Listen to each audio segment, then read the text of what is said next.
Hi everyone, welcome to another episode of the Gym's Cast. I'm going to cut this up into some nice short and sharp segments for you. So just before we begin, you'll notice that we're obviously in Victoria with Jim, who's wearing a mask as well. So for the purpose of the interview, I think we should take it off. But it has been worn in the office.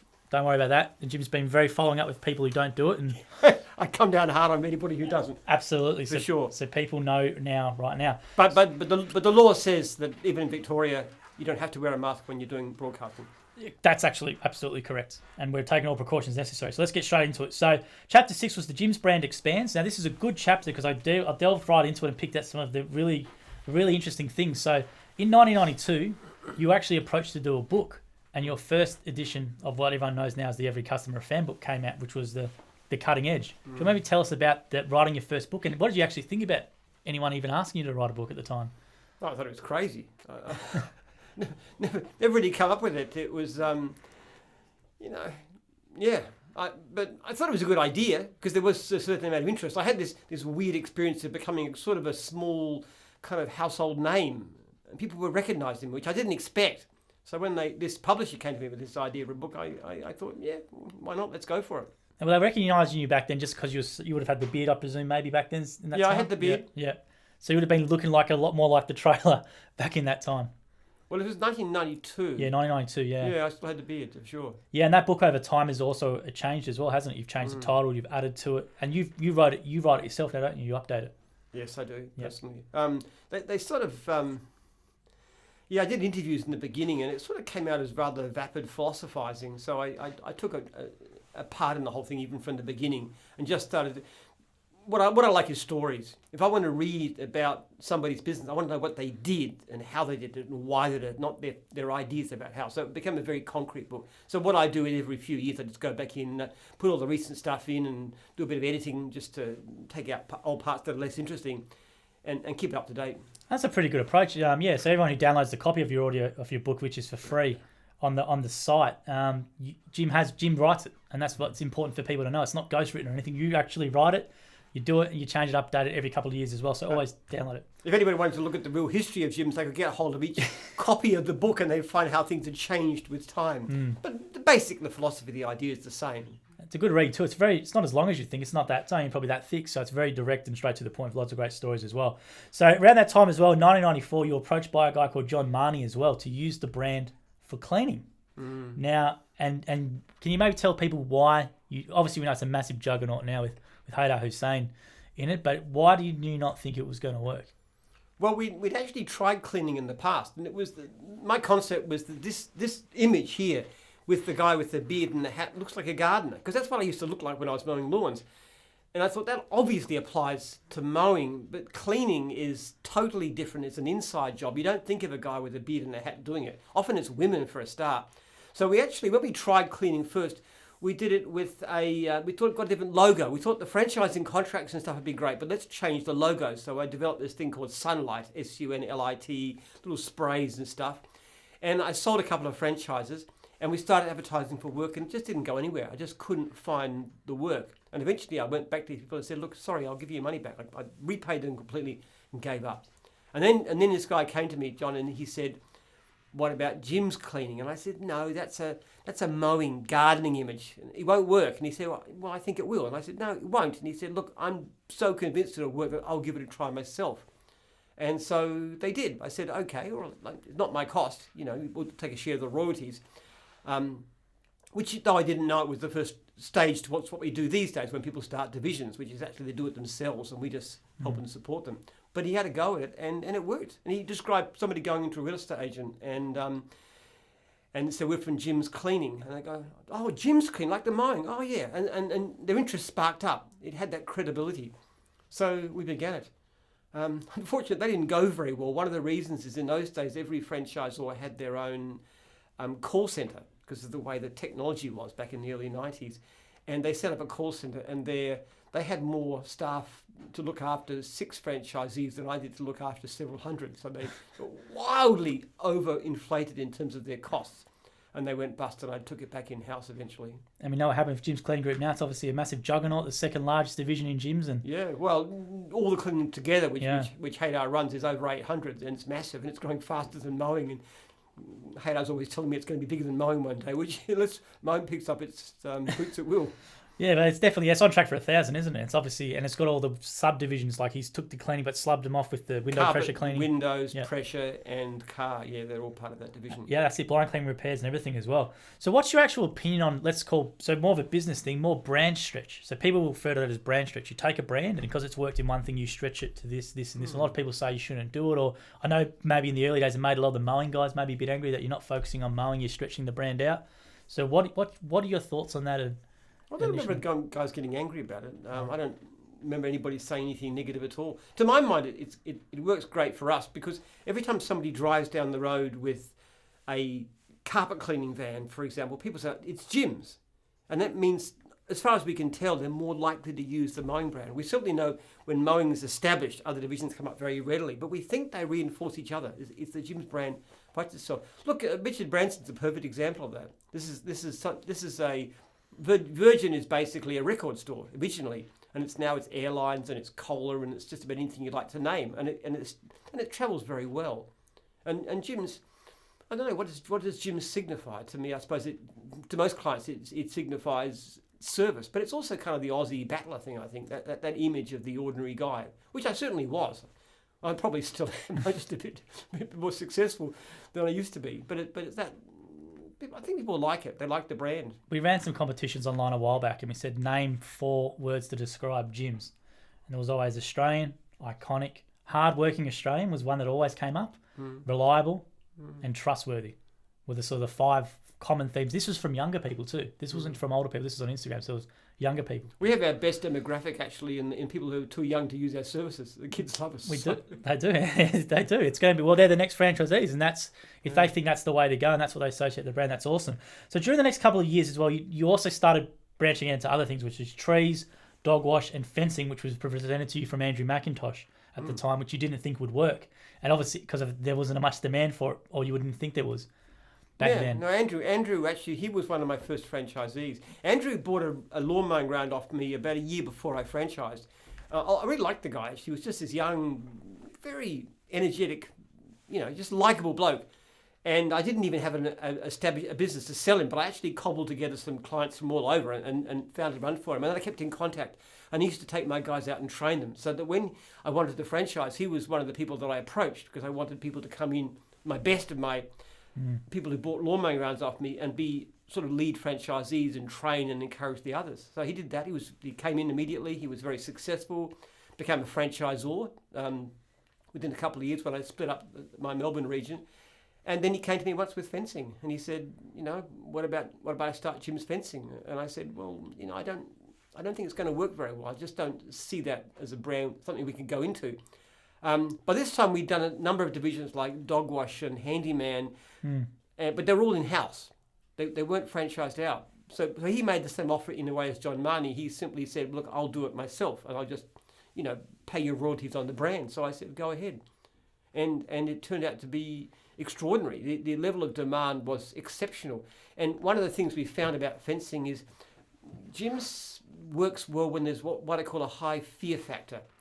In other words, if you get something done like having your lawns mowed or a cleaning job done, certainly you don't want somebody, robbing your house and so forth, and that there's a comfort there. But there's a big difference between doing a bad lawn mowing job and building a bad fence. Because if you do a bad lawn mowing job, somebody comes back in 2 weeks and does it again and does it well. If you build a bad fence and then 5 years down the track it's falling over, then who do you go to? Well, if it's Jim's, you can always come back to us and people know that. So what we found is that it actually works extremely well for services like fencing, and the demand has been huge. In fact, the biggest problem with fencing has always been we just can't find enough franchisees to keep up with the work. And they do charge more. We actually really hit them. You've got to charge more than the opposition. Put at least 10% on top compared with anybody else. And they still flat out, 60%, 50% unserviced work. Huge unserviced problem. And so if we could get fencing, we could have double the franchisees and we'd have no trouble keeping them busy. And it's a great business. It is a great business. What they can make per fence, absolutely. What they make is great, and the fact that you can put workers on easily. To me, it's probably the best division for putting on teams of workers. and building a major business, simply because of the volume of work and the fact that the jobs are so large. You can go out, quote the job, put a team on, check that the job is right at the end, move to the next property, which is often next door. It's a brilliant business. I'm actually quite astonished that we don't have more fences. It's such a good business. I think it's an interesting one, isn't it? Maybe, I don't know what it is, but it's great money for anyone who's watching or thinking about it. As Jim's just gave the best testimony you can for Which is easy to find out too, because if you're interested in a franchise, you just ring the people who are in the division and ask them what it's like. Is there enough work? And they'll sort of say, oh yeah, there is. Oh yeah, and the training though. The thing as well, it's not just 2 days or 3 days of training. It's an 8-week course. It's 8-week course, yeah. And we actually found that we don't allow any other division to do fencing work, because when we've done that, we found so many problems. But the fencing course, when they've done that 8 weeks, they are so thoroughly trained. And it's a high cost. It's like an $8,000 cost. It's the most of any division, I think, apart from test and tag, in terms of the cost of doing it. But it's very, very good training. So we can give a person a really skilled trade with stacks of work in 8 weeks. It's a fantastic deal. It's a great business for anyone who actually can make fantastic money. I remember a good story we've had is a guy called Polozoy. I think Stavrakis out in the West, and he watched around 10 arse gyms, and he kept asking which franchise should I buy, and you kept saying fencing. So he bought a fencing franchise, jumps on Arse Gym, and he says, we go, how are you going, Polozoy? And he says, I can't complain. I've taken 62 leads in 2 weeks. It's okay. You better watch it, though. Yeah, exactly, because you've got to turn them off. But you've got to turn them off. 62 leads in 2 weeks for fencing. Yeah. So anyone's thinking about it. So during that time as well, around 1999, you developed the concept, I think, with another guy for one of the divisions, this concept of a divisional franchisor. Before then, you didn't have that. And I think it was for antennas, maybe. And the divisional franchisor concept. Can you just talk about how you developed that or how that came to be? Well, that was basically a way of trying to expand jobs outside the initial state. So you have a franchisor in place who's doing well, and you want to expand into different areas. The point is, we don't understand the technicalities, especially of a division like antennas or fencing, very well. So what we did is we went to some of our more successful franchisors, often the founders, of course, of the division, and we said to them, how about you play a role in establishing it? So you actually go out and you find a buyer from a regional franchise. We take and you get 50%. Actually, in the beginning it was 80%, but normally 50% of the proceeds. And the sale can be quite valuable. It can be anything up to $100,000 or more. And then you take half the ongoing fees as well. And then what you do is you support the franchisor like a franchisor supports franchisees. And then you look at the website and you look at the training system and the technology behind it and common conferences and divisional conferences, that kind of thing too. So that's worked particularly well. We've got most of our most successful franchises. If you look at the most successful divisions, it's basically the ones that got the best divisionals. People like Haydar and Ali in cleaning, and Sharon in dog wash, and Paul and Brett. Paul in building inspections. Yeah. And Brett in pool care. So we've got some really, really great divisionals out there who've grown their business. And it's a great concept if you've got the right person. And now let's talk about also during that time, which I think is quite interesting, because this comes up quite a bit. Everyone says, why don't you expand in the US and all that sort of stuff? So Anthony Silverman was one of your longest term franchisees. He's still a franchisor, so g'day Anthony if you're watching. But he was the one who you wanted to go launch it over in Dallas. Yeah, he and another guy went to Dallas, Texas to try and get it off the ground, because we thought, why not the States? And we went to Texas because the regulations about franchising are fairly modest over there, unlike, say, California, which is more like what Australia is now. Yeah. It was a complete failure. We actually found it was extremely easy to get work, and in fact the hourly rates that you could earn were significantly higher than in Australia, so the demand was huge. But our concept of individuals going out it suits the Australian psyche. We're very egalitarian. Over there, much more, they look down on manual work to a certain extent, which Australians don't, nor do New Zealanders. That's an interesting concept. Let's talk about that for a second, because we do get that sometimes when people inquire for a franchise. They want to, can I inquire and just put people on to work it for me? What's your thoughts on that? Well, they can, and we want you to do it too. But what you've got to start off doing it yourself and learning your trade, just like I did. I mean, I haven't actually mowed a lawn professionally for more than 30 years now, but I did it for 15 years, so I know that industry from the inside out. And that's a very important thing. So you go out, You do it yourself, you learn your trade, then you put a worker on and you work with that. And you try a few different people to get the right person. Then you've got the right person, you train them up and you put them in charge of your trailer, a second trailer.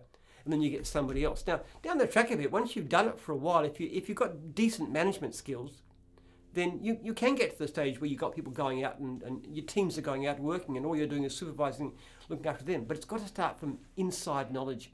Too many people. There's a story in my book about Every Customer a Fan, about how I was approached by people from Schweppes who were really struggling with soft drink delivery. They just couldn't get it right. And there was this other company, a very small local company in Melbourne, which was doing brilliantly. And they said, how do we succeed? So I suppose it's a bit funny that they asked somebody to help them, the big international, multinational giant against a small guy. But I just asked them a question. I said, how much time have you spent doing this? And he said, no, we don't deliver soft drinks. We're management. And I said, if you really want to be successful, take off your suits and ties and put on overalls and go out and deliver soft drinks for 6 months. Then you understand the business.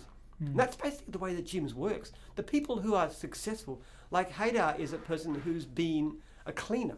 He was a cleaner when he came to us. He was actually cleaning. And he came in as a cleaner, and now he's got this incredible business. And he's a multi-millionaire. I'm really proud and happy about that. But the same thing with Sharon Connell. I mean, Sharon's one of our best people. Now, she's never been a dog wash person, but she actually cleaned. She became a cleaner, a cleaning franchisee, learned the business from the ground up, how to run it, and cleaning and dog wash are very similar. Became a franchisor, was hugely successful, offered her the division, and now she's doing incredibly well. So I think people have got to get away from this stupid prejudice against working with your hands. I'm very proud of the fact that I've got calluses on my hands, which I get from farm work these days, but I had it from gardening in the old days. And I think this idea that we've all got to be, tech workers sitting in front of computers is it's a really bad thing. It's a poison in the country because there's so much work at good rates, very good hourly rates, and fortunes to be made in the areas of service once we get away from being snobs about being prepared to do the work. Hopefully younger people, if you're watching or listening, you heard it from Jim yourself, give it a go. There's a lot of work and it's probably a lot better hourly rate than what you'll do in an office. We won't look at any franchise that doesn't make at least $60 an hour. And in general, we think our franchisees, the vast majority would make well over the average wage. We don't know because we don't ask them, but that's my impression. And plus the lifestyle as well. They can I was talking with a guy this morning actually who rang me up and he said he had real financial struggles. He was in such financial strife. This only signed up just at the end of last year. And he said, this is absolutely brilliant. I'm so happy I got into it. He said, my minimum I make is $2,000 a week. I make up to $4,000 a week. And it's just great. But the funny thing is he actually rang me because he's got a 5.0. He had about 51 surveys and 49 were 5-star and 1 was 4-star, so 5.0.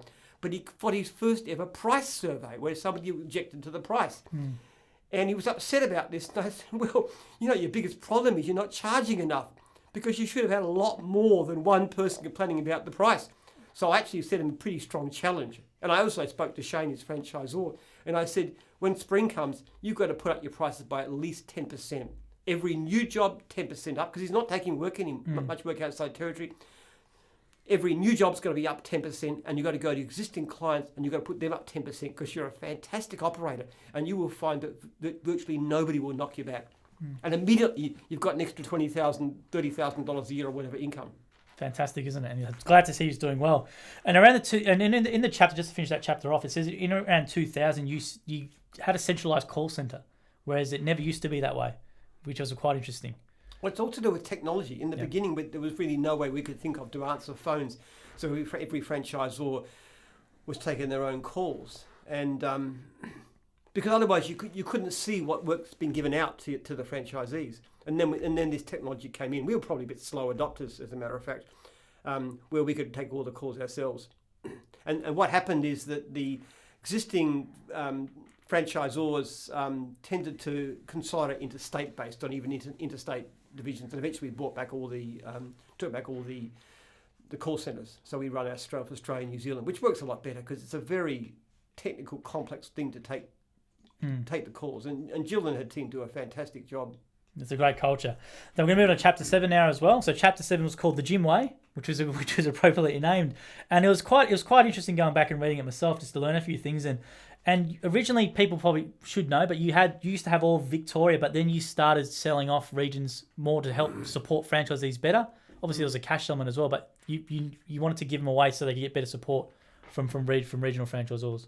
Yes, well, the first 2 regions I sold from my big region was actually because I had my divorce settlement. I had to find money for that in a hurry, and that was unfortunate. But what I actually found was that the people who were running it, one of whom was Anthony Silverman, actually did a better job than I'd done. They were more, because they had fewer franchisees and because they weren't concerned about interstate and so forth, they were less distracted.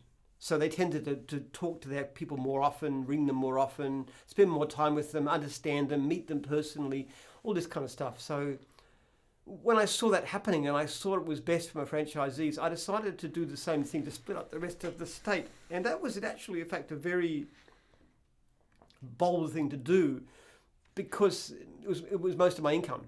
The interstate stuff wasn't bringing in much money in those days, and other divisions weren't bringing in much either. So it was quite scary, but I just looked at it and said, what's my first priority? My first priority is my franchisees. And so splitting it up seemed reasonable. And what we found was that as we did that, growth really shot up. We actually found, for example, we only had about 3 franchisees in the West when we first franchised, at that time, in the mowing division. And once you put a couple of guys over there, it sort of went up dramatically fast. And then later on, there was, outside of Melbourne, like in the Western District and stuff, we had about 2 or 3. And then we put somebody in there, and then we started to grow their regions. So in actual fact, strangely enough, I ended up making more income from the whole thing. Yeah. Because our number of franchises was so much greater, because the service was so much better. I was going to say that scary decision back then, as you said, looking back on it now, is probably a great thing to happen for you. That's where all the growth has come from in doing that. It's one example of so many times. If you look at principles first, the Stephen Covey idea, then everything else becomes clear. You put principles first, and you put money second, and then and the money tends to come. There's a principle of looking after the franchisees first, even though financially wasn't at the time probably the best thing. But as you said, now look what it's done for you and where the growth of the group. Well, we know the difference too, because and I'm not knocking what's happened in Sydney, but Sydney's been basically run by a single franchisor, unlike most states which were split up, and it's actually had the slowest growth. It's got the lowest penetration of any state, and they're great people there, but it's simply difficult to look after hundreds of franchisees in the same way you can look after 40 or 50. That makes a lot of sense. Now, during the time as well, there was some good comments though from Anthony, because Anthony was interviewed for the book, and he made some comments about the concept of a working franchisor and a full-time franchisor. Now, what are your thoughts on that? Because we've got a lot of people who are working franchisors and full-time ones. What's your preference, or what do you think about that whole notion?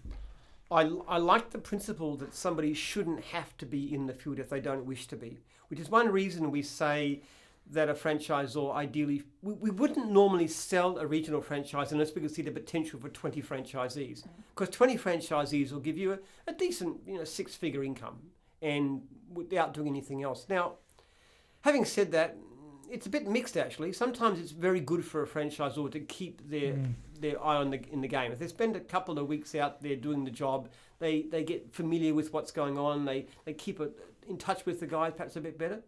At the same time, there can be a problem. We've got franchisors who actually spend so much of their time and attention on the job, like the mowing lawns or whatever, that they don't really focus on their regional franchise business. That's an opposite problem.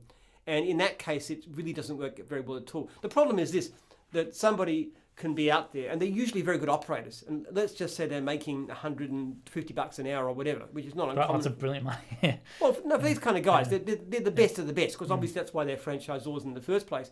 So you can look at it and he said, well, I've got a job coming up that I could do, which is going to get me 4 hours work, maybe $600, let's just say.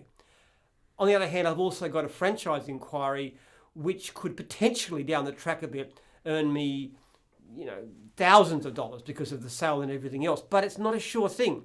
And this $600 is a sure thing. So what tends to happen is that they focus on the job where they can make the immediate money, and the prospect tends to get rather slack call later, maybe the next day, and then no follow-up, because they're not thinking about it. They're thinking about their business. So it's kind of, it doesn't hurt to keep your hand in, but if you're a franchisor, certainly after you've got a few franchises on the ground, you've really got to put your major mental focus on growing the franchise. And if not, you're better off being a franchisee. I know actually in some cases you've got franchisors who want to be a franchisor so that they can stop putting too many franchisees on, because otherwise they compete with them for work, and they're making so much money like they're making $250,000 a year as a franchisee. They don't want franchisees who are going to take more work from their region. Which is, well, we know that more things in the area means more work anyway. So it's it's not a true thought, is it? People are very surprised sometimes. They think the franchisors are the ones that make the most money, but it's often the best earning people in gyms are actually, most of them are franchisees. Very, very true. Now, lots of people were back in that chapter as well, commenting back in the day how hands-on you were in the office. You know, you were CEO, but you would have a roster on for doing the dishes and things like that. And they made that a very surprising comment that traditional CEO would not do that. They'd come in a suit, but you would go in there, make sure there's a roster for doing the dishes and all that. And you're very hands-on. Even still, you're very hands-on if something needs done. Do you think that's something just about your personality, or that's reflective in the business, or has it just always been like that? Jim, my values are very egalitarian. I dislike hierarchy, I suppose, and which is strange, I know, because I'm the boss. But I don't like differences in status. I know this guy on the phone this morning was saying I should call you Mr. Penman. I said no, call me Jim. And they said, well, do you mind? No, I said I wouldn't mind if you call Mr. Penman. I dislike hierarchy at all, and I do think too. I'm very aware of. You know, when in the office, if you're going to get a drink, I would rather get a visitor a drink myself than a cup of coffee than get Denise or someone to do it, because it's just I don't like. We've all got different jobs, but they're all crucial jobs. They're all important jobs. I dislike hierarchy. So it's been very useful too, because I used to pick up the phones a lot in the early days, because everything was in the office together, and if the phone was ringing, I'd grab the phone. And one of the things I noticed after a time is that I was taking, maybe 3% of the phone calls and getting 10% of the complaints. And I realized from that the staff weren't recording complaints properly. So I set up a new policy, what you treat as a complaint, because I knew it from inside what would happen. And when we did that and we started checking on that, we actually found the level of real complaints dropped dramatically and the level of leads started going up. So even today, every day I go through and look at every low-ranked survey, every zero-ranked survey, I check it every day, usually multiple times a day. I go through them and look at them. And it's an odd thing for a CEO to do, most people would say, but in actual fact, it keeps me really close to what's going on and why we're getting complaints. So when we're developing the Jim's Job software, for example, it's based on my understanding of why complaints are happening and why franchisees do certain things and not other certain things. So And I also get to communicate with franchisees. And then sometimes they have problems with the way that I'm dealing with the complaints too. And then they say, this is wrong. So, for example, we had a system that came in just recently whereby the thing that struck me about a complaint is it's a sort of a black mark, but it's not really improving the experience for that customer. So what I started saying is, if you fix the problem with the customer and the customer is really happy, gives you 5 stars or says they're happy, then I'll delete the complaint. Now, what that's actually done, it does reduce the number of complaints on the system, but what it means, the franchisee going back to the customer having a great experience, and the franchisee learning from that how to do it properly. So this thing came out of franchisee feedback, and it wouldn't happen if I gave the job to somebody else, because I wouldn't have thought about it. Yeah, because it's quite often a comment where people are surprised you still, and they say, why do you get they think it's a small thing, why do you do complaints all the time? You should be doing higher level stuff or other stuff. But you just said the answer then, didn't you? It's just about, you wouldn't have found that if there was someone customer service representative, let's say, handling all your complaints, and probably the standards would go like this, I would reckon. It's the same principle as a franchisor who starts in the field and works as a franchisee. You understand things from the bottom up, from the ground up, and the more you know that. And I mowed lawns for years. I used to answer calls in the call centre for years, and the process we went through and all that. So, and the same thing with complaints, and the same thing with looking after franchisees. In fact, that every franchisee has my phone number. It's the same idea. It's actually incredibly useful for me to know what people are thinking. I don't really know what a CEO is supposed to do, quite frankly. But what I like to do is to keep in touch with what's going on. Like I walk around the office and talk to people and what are you doing and how's that working and what problems have you got and stuff. And they probably get sick of the sight of me, but that's just always how I do things, is to get right involved with the nitty-gritty of everything that's going on, try and understand it as much as possible. So then I can look at how can we improve it? What are the problems? And a comment was made about you in that time as well from someone who worked in the office. I think it was they said that when you see something, you fix it. Even though it can cause a massive uproar, however, in the long run, it's usually better for franchisees. And I'm thinking that really rang true to me when the coronavirus first happened about the cross-divisional notifications and stuff like that, where you went, I need to fix this thing really quickly. You put a change in, which was for the betterment of everyone. And well, it was actually supposed to be the betterment. Yes. What actually happened is we told every franchisee who was down for work, here's all the unserviced leads in your area. And they got flooded with these calls, and so I had to drop that in about 3 or 4 hours after I heard so we just tried different things. Then we tried changing the program to give them only the ones they wanted and this kind of stuff too. So it was... I do tend to. It's what Zuckerberg says. Move fast and break things. I tend to do that kind of stuff. I do something and then get the objections and then change it until I get something that people can live with. And the comment was from that person. I think in the long run, though, it's usually better for franchisees, or the intention was usually something for the better of the franchisees. Well, the intention is good, and in the long run, it does tend to work out better because, in actual fact, during the COVID crisis, the cross-divisional work was great. I know a lot of franchisees they saved for that. They had a division like Test and Tag, which wasn't going very well, and they did handyman or mowing work and stuff, unserviced from other divisions. They couldn't handle them, and they kept their income high during that very difficult phase. Do you think that's a unique trait? Well, maybe you have. Why you've been so successful is that you just move very quickly, and then if you need to fix something, you'll fix it. I think being involved with the grassroots is very important. I mean, I also deal with clients directly too. So if a customer rings the second time, and the plate hasn't been fixed the first time, it comes to me automatically. All the girls in the call centre know that. And then I deal with it and I get back to them. And I can fix it very fast because I have a process. It's just all done by email. But then anybody who deals with it understands what they need to do next time. So I think it encourages them to do it right the first time. And do customers believe it's you when you email them? Because you don't have the fanciest of email signatures. So did they actually believe it's you, or they think it's a generic email, or? Well, I think sometimes they figure it out, but I don't actually say. If you look down at the bottom of my email, you can see, find more about Jim here, and they can click through and see. So I think they're starting to find it a bit difficult. It's fun, it's not hard. I did an anniversary call to a franchisee, like 10-year franchisee, the other night, and he flatly refused to believe it was me. He said, "Who is this really?" He would not believe it was me. It's quite common, yeah. They get starstruck, some people, I think, as well, when they meet you as well, which is quite... I know. He actually said, "I've spoken to Jim and you're not him." Oh, really? That's what he said. Gee, how long has he been in the game for? 20 years, or was it? He had a bit of an accent, so I think possibly he was... He spoke to Jim and he says it wasn't you. I've spoken to him, it's not you. Who are you, really? Yeah. What'd you do to convince him, or just kept saying, "Oh, it's me"? I didn't. I said, "That's all right, mate. Have a good day." Have a good day. What else can I say? I'm not going to try and convince him. I have 10 more calls to make. That's very, very true. So we'll leave that there, guys. And thanks for watching or listening. Make sure you subscribe to the pod and leave a rating as well.